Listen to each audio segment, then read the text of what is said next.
Eu queria voltar lá no passado, pra gente vamos lá. contextualizar essa questão dos aliens. Desde onde foram os primeiros relatos até uma dúvida que eu tenho muito, o lance das pirâmides. Como que você enxerga isso? Porque muitas pessoas falam, antigamente os aliens eram mais presentes aqui e os seres humanos tinham muito contato direto com eles e eles ajudaram na criação das pirâmides. Você vê dessa forma também? Não. Sério? Interessante. Plot twist. O que você acredita disso? Deixa eu explicar. Eu já estive no Egito 3 vezes. Então, eu no começo das minhas pesquisas ufológicas até admitia a possibilidade de ser algo estranho, né? Assim, deve ter sido alienígena mesmo que construiu as pirâmides, aquelas pedras... Os blocos gigantes. gigantes e extremamente pesados. Alinhados com as Três Marias. E as coordenadas dela são a velocidade da luz. Com Órion. Órion, né? A constelação de Órion. Então, tem matemática, tem o número pi, tem uma série de coisas. Só que o que aconteceu? Quando eu estive lá, aí o meu mundo caiu, né? Porque não era alienígena. Você vai no Museu do Cairo, por exemplo, tem papiros antigos que relatam como que era feito esse esquema das pirâmides.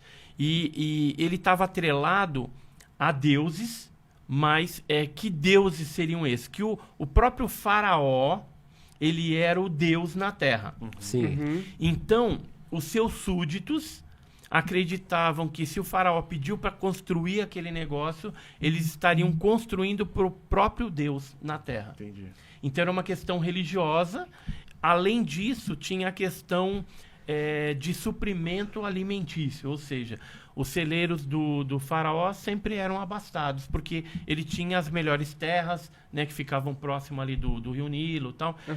E aí o pessoal que trabalhava na obra ganhava alimento também. Então tinha a questão, vamos fazer porque é pro Deus que está pedindo, e receberemos alimento em troca. Como que era feito isso? A gente chegou, eu e minha esposa, a gente foi na represa de Assuã, onde tem o templo de Abu Simbel, tal, lá tem uma pedreira. E alguns daqueles menires, né, aqueles obeliscos gigantescos que eram extraídos eram dessa pedreira. Inclusive tinha um lá rachado, que os engenheiros acabaram, não tiveram tanta perspicácia de conseguir tirar ele inteiro, mas iam tirar e era um enorme. E com certeza iriam transportar aquele negócio, chegar no lugar e colocar em pé. Como é que era feito, então, o transporte?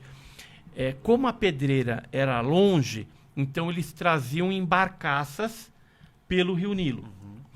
Todos os templos que você olhar no Egito antigo, eu cheguei a fazer até um cruzeiro lá no Rio Nilo, porque assim, você vai parando em Coombo, né, em várias... Luxor, várias... templos antigos egípcios onde floresceu essas vilas, né? Essas cidades egípcias. Então é tudo à margem do Nilo. E aí do Rio Nilo, então, chegou lá um blocão desse enorme. Eles colocavam uma espécie de tronco, canaleta, e iam trazendo aquele obelisco gigantesco pesado até o local onde ele ficaria em pé. Então ele vinha deitado inicialmente. Aí o que eles faziam?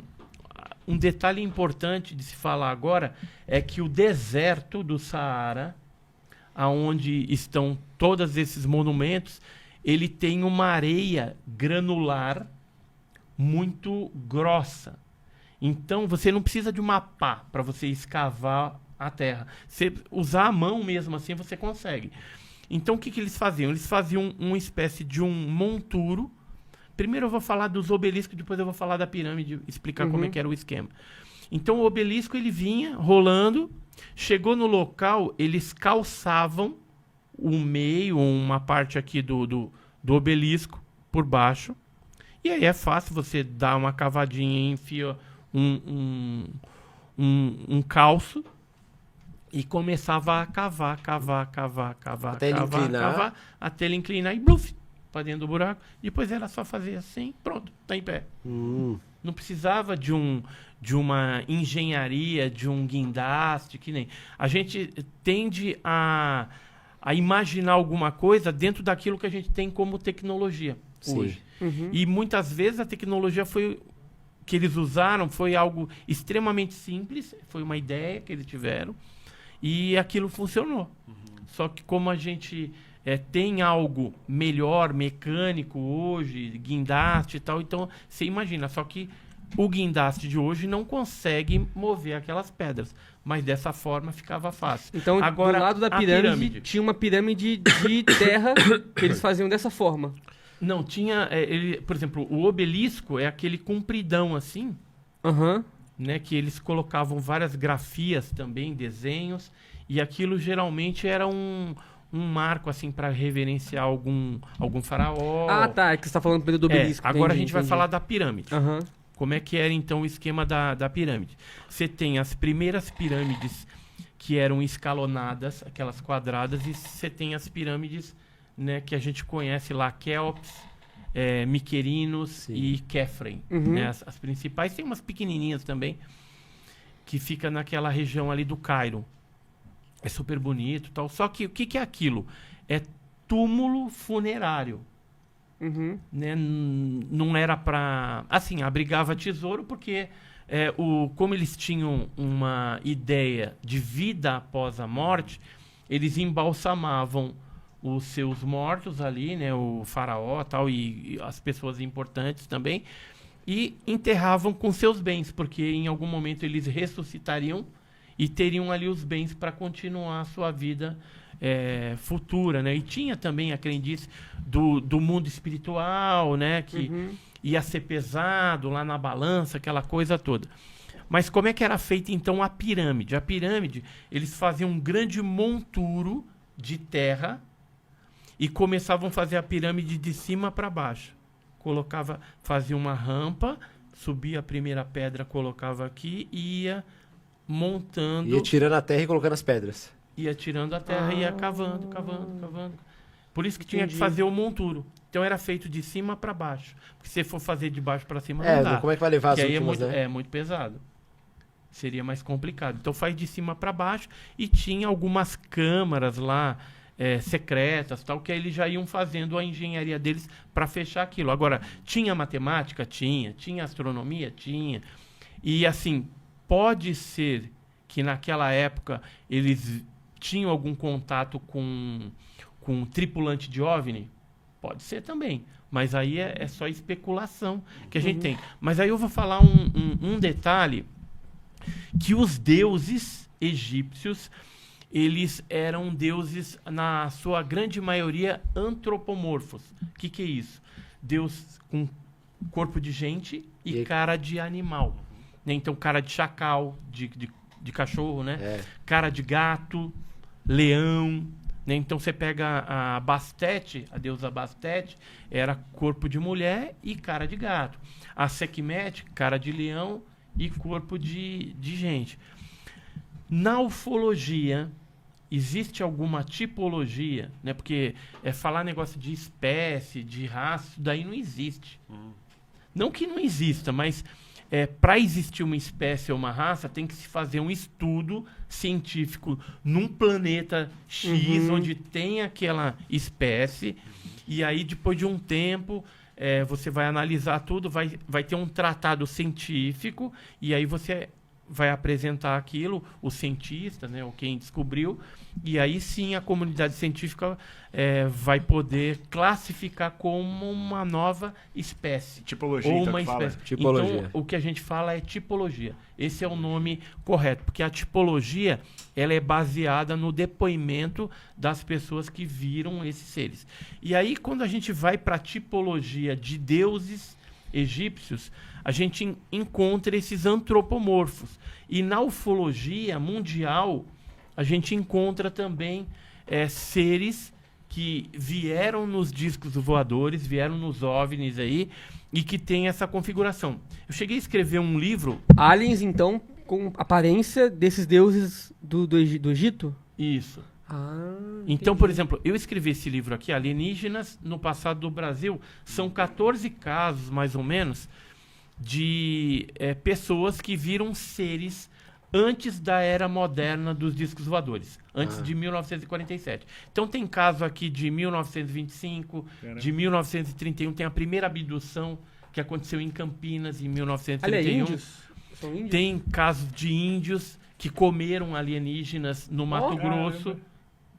E aí o caso foi coletado em 1936 pelo Fritz Greder, que era um antropologista. Mas eles Alemão. relatam que ele era feito de carne, era vida baseada em carbono também? Era carne, né? E eles comeram, porque era uma tribo de canibais aqui no Brasil, e eles acabaram comendo. Disseram até que tinha gosto de peixe, Caramba. esses seres aí. Ah, nesse caso eles não E- foram canibalismo, né? Era outra Isso. espécie. E assim, as pessoas às vezes ficam falando, pô, mas isso aí existe, existe. E, inclusive está publicado no The Best of Anthropology Today, né, a melhor da antropologia hoje, que é um livro do Jonathan Bentel, de 2002, Sim. e está lá na página 164, na parte 5, onde tem esse relato do Fritz Greder, quando esteve no Brasil investigando essa tribo lá no Mato Grosso. Fora essa, tem um outro caso, que é o Bep Gororoti, né, na lenda indígena, que era um deus também com uma roupa, parecendo roupa espacial. Idêntico a um astronauta. Só que eles Verdade, fazem... parece muito. Eles fazem uma roupa de palha, porque de tempos em tempos eles reverenciam esse deus chamado Bep Gororoti. E isso aqui é lá na tribo dos Caiapós, no norte do Brasil, né? Então tem essa lenda desse deus e tal. Mas o que eu quero falar, né? Dos antropomorfos. Em 1987, eu entrevistei um senhor chamado Antônio da Silveira Bezerra, de 69 anos. E ele me contou um caso que, na época, eu não acreditei muito nele, não. Que ele tinha visto uma nave pousada do lado do cassino. Tinha um antigo cassino no Guarujá, na cidade de Guarujá, no litoral ali. E esse objeto estava parado e desceram 2 seres de 2,10 metros de altura. Caramba. E como que eram esses seres? Corpo de gente e cara de gato. Caramba. Só que Eita. sabe quando que aconteceu isso? Embora eu tenha entrevistado ele em 87, o caso era de primeiro semestre de 1946. Certo. 40 anos antes. E ele fez um desenho que ele deu pra gente na época da nave e do ser, Que legal. que tá aqui, ó. Tem umas orelhinhas. E com Ele era muito tudo, estudado, esse Ele rapaz? tinha- Era um senhor, não tinha muita cultura, assim, aparentemente. Eu não perguntei para ele qual que era a formação e tal, mas ele disse que viu esse negócio lá. No dia seguinte, ele saiu, né, com medo. No dia seguinte ele voltou, tinha as marcas no local onde aterrou o disco voador. Mas aonde que eu quero chegar com isso? Um caso em 1946 com uma tipologia que, se a gente for ver no Egito, se parece com Bate. isso, a Bastet, Parece. a Sekhmet. E por que eu não acreditei no começo? Porque era um caso isolado, né? Sei lá se o cara brisou, se o cara, né, viajou na maionese. Mas eu guardei. Eu peguei esse caso e deixei na prateleira durante um tempo. Quando foi passando o tempo, né, de 87 até 1996, mas para ser preciso, em dezembro de 1996, eu estive em Iporanga, no interior de São Paulo, que era uma área também de muita incidência ufológica e tal. Eu, Carlos Alberto Machado, que é um outro pesquisador, outros pesquisadores do GUG, do Grupo Ufológico do Guarujá, estavam lá. E a gente entrevistou um senhorzinho simples que disse que viu um disco voador, assim, aquele disco clássico, e tinha uma espécie de para-brisa transparente, e dentro dessa nave que ficou baixa, né, que ele ficou olhando assim de baixo para cima, ele viu através do para-brisa transparente, que parecia um vidro, 2 seres com cara de gato. Caramba. Aí eu fiquei E preocupado. duas pessoas que não se porque conheciam, né? eram pessoas que não se conhecem em cidades diferentes e em épocas Época diferentes. Sim. O cara viu em 46, esse cara viu em 1996, em dezembro. Aham.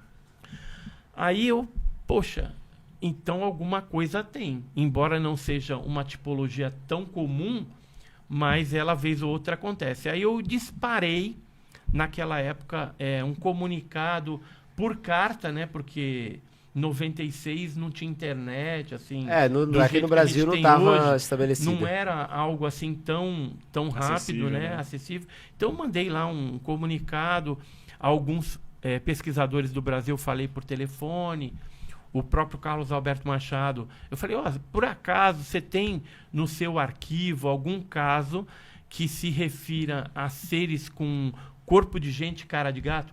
Aí começou a chegar. Aí chegou o caso de Itajubá, Minas Gerais, que aconteceu em 1967. Chegou o caso dos Estados Unidos, 2 casos que ocorreram em 1990.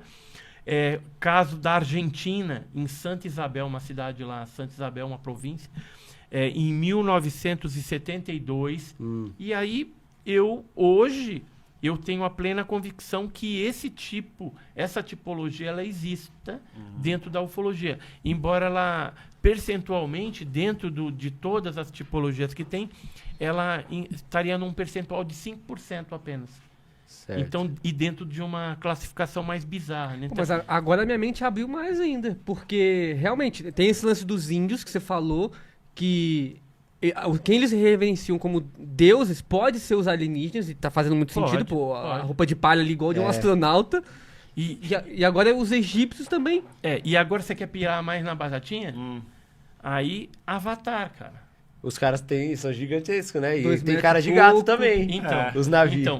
Então, Tem o nariz achatadinho pra baixo, assim, É. felino, né? seria uma referência, né, pra gente estar se acostumando com isso também? É verdade, com essa tipologia, né? Com essa Porque a tipologia dos navios Interessante. realmente parece.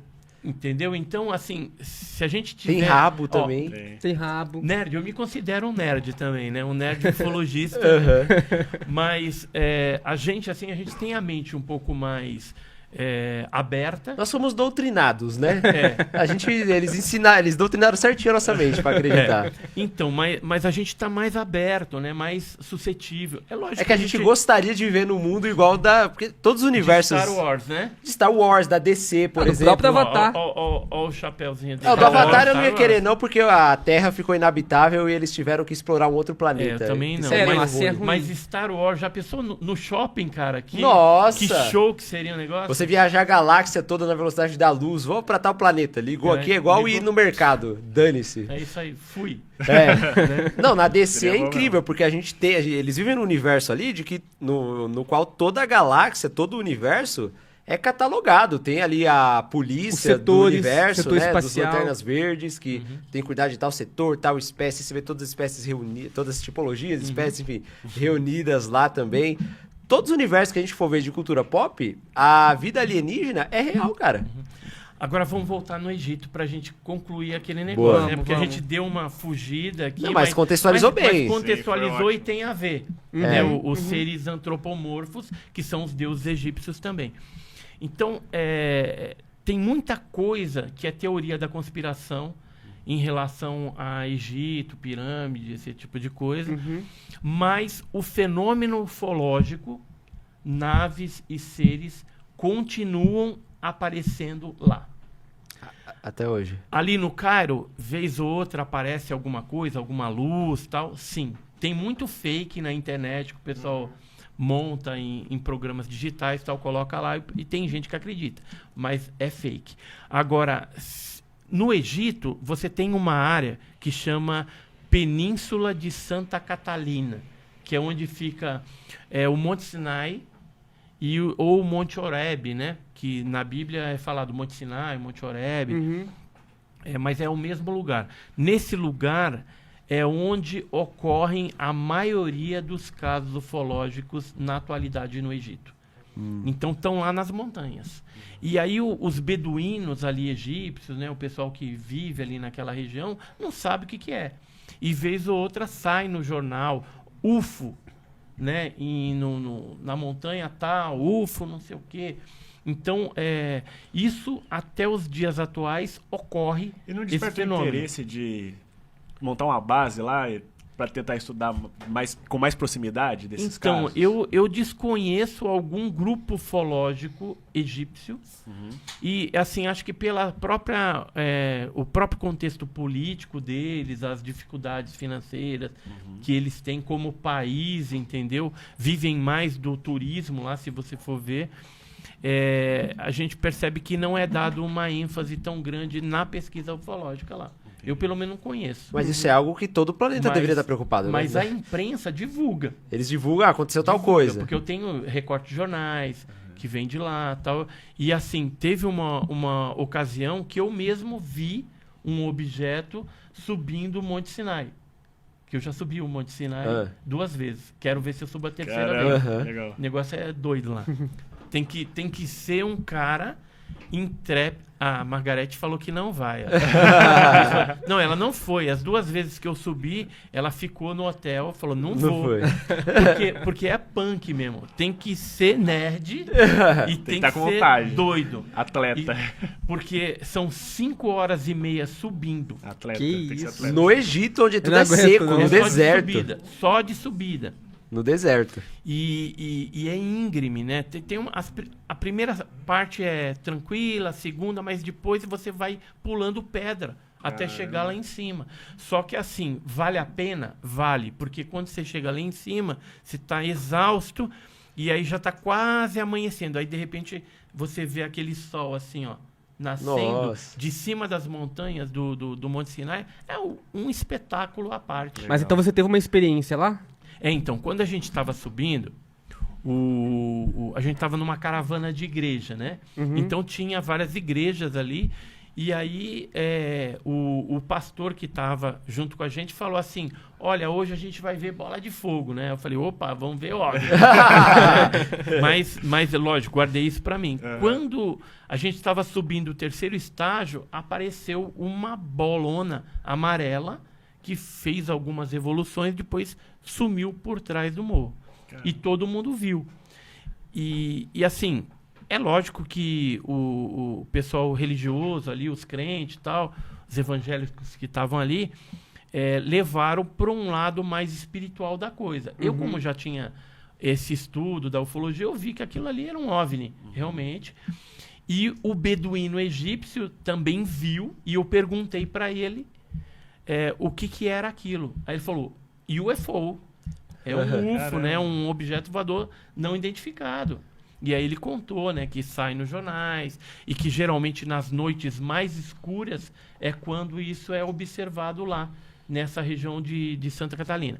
Então, assim, fora esses casos egípcios, né, que acontece até nos dias atuais, tem os egiptólogos, que é uma espécie de arqueólogo que estuda lá as coisas egípcias.